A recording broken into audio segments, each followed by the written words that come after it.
Welcome to Coffee Commerce. My name is Sean Remit, and I'm the grandson of a coffee farmer from Guyana, South America. On Coffee Commerce, we don't just talk about the stories behind coffee and business, although we do that as well.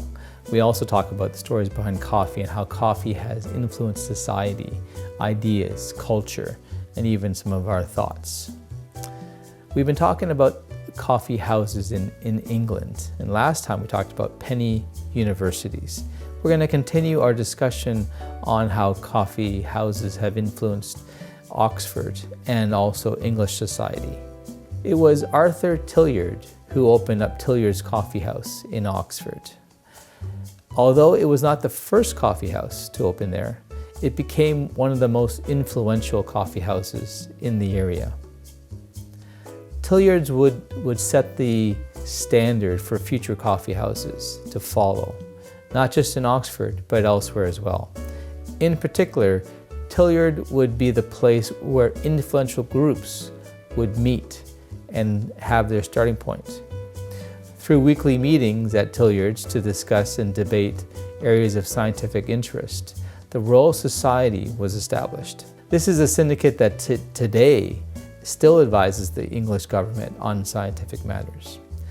By 1672, the Royal Society had established enough that it needed to be more formalized. It was going to select a chairman.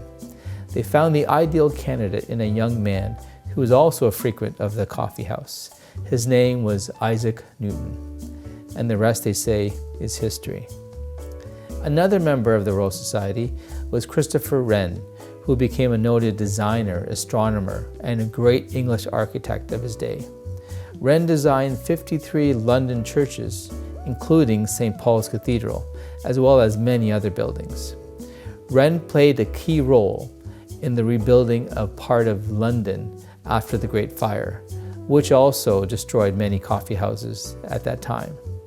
As mentioned before, penny universities included access to various newspapers, pamphlets, articles for an entry fee of 1 pence.